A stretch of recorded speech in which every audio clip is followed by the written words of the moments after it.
ये प्रश्न आपके दिमाग में अवश्य आए होंगे कि महारानी कुंती का ज्येष्ठ पुत्र और परम तेजस्वी सूर्य का अंश होते हुए भी कर्ण को महाभारत में इतना अपमान और जिल्लत क्यों सहनी पड़ी?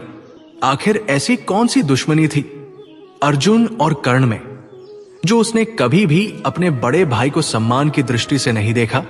आखिर क्या वजह थी कि कर्ण सूर्य देवता का अंश होते हुए दुर्योधन जैसे दुष्ट और पापी के पाप में भागीदार बना? उम्मीद है इस वीडियो में आपके सारे सवालों के जवाब मिल जाए।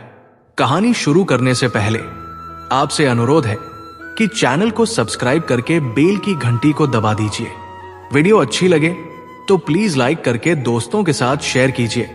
कमेंट बॉक्स में अपने विचार भी जरूर लिखिए, इससे हमें प्रोत्साहन मिलता है। तो आइए कहानी शुरू करते हैं।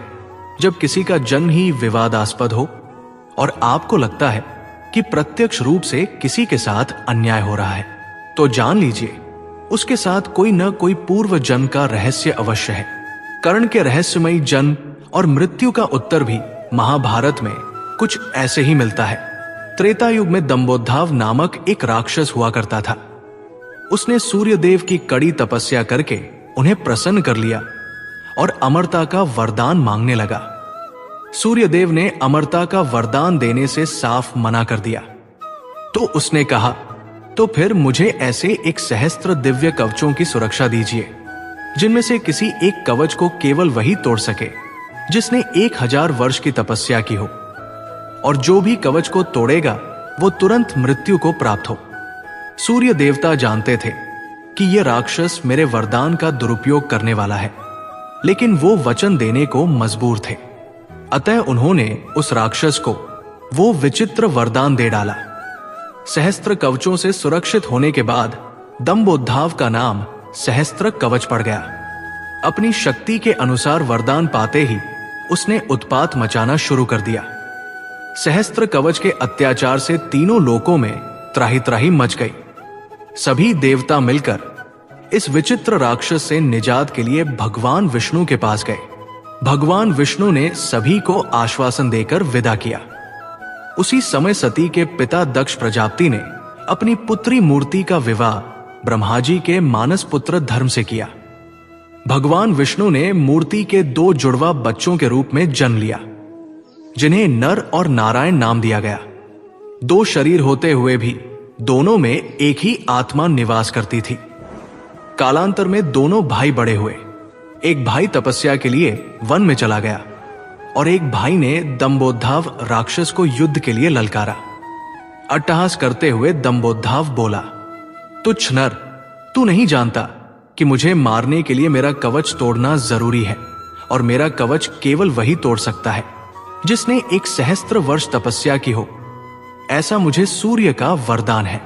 नर ने मुस्कुराते हुए कहा, रे दुष्ट राक्षस, तू भी नहीं जानता कि हम 2 भाई हैं और हमारी आत्मा एक ही है। मेरे भ्राता श्री नारायण तप कर रहे हैं और मैं तुझे युद्ध के लिए ललकारता हूं। आ मुझसे युद्ध कर। दोनों में घमासान युद्ध शुरू हुआ। दंभोद्धाव को यह देखकर आश्चर्य हो रहा था कि नारायण के तप के साथ नर की शक्ति बढ़ती जा रही थी। 1000 वर्ष का समय पूर्ण होते ही नर ने सहस्त्र कवच का एक कवच तोड़ डाला, लेकिन कवच टूटते ही सूर्य के वरदान के अनुसार नर की मृत्यु हो गई। तभी नर का भाई नारायण सामने से दौड़ा चला रहा था। दोनों भाई जुड़वा थे, अतः सहस्त्र कवच ये देखकर दंग रह गया कि ये अभी तो मृत्यु को प्राप्त होकर फिर से कैसे दौड़ा चला रहा है।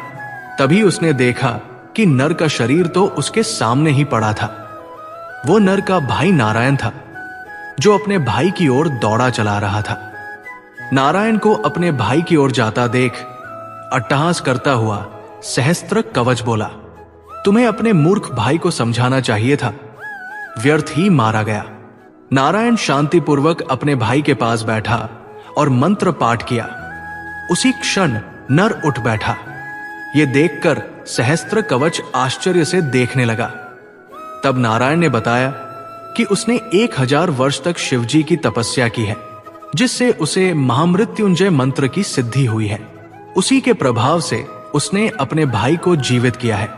अब नारायण ने सहस्त्र कवच को ललकारा और नर को तपस्या में बिठा दिया।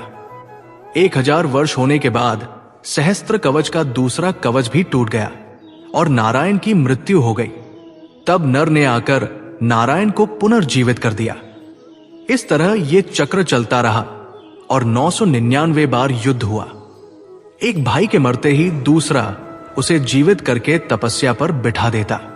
जब सहस्त्र कवच का आखिरी कवच बचा तो उसे लगा कि उसकी मृत्यु निकट है, अतः अपने प्राणों का मोह करके वो भगवान सूर्यदेव की शरण में भाग गया।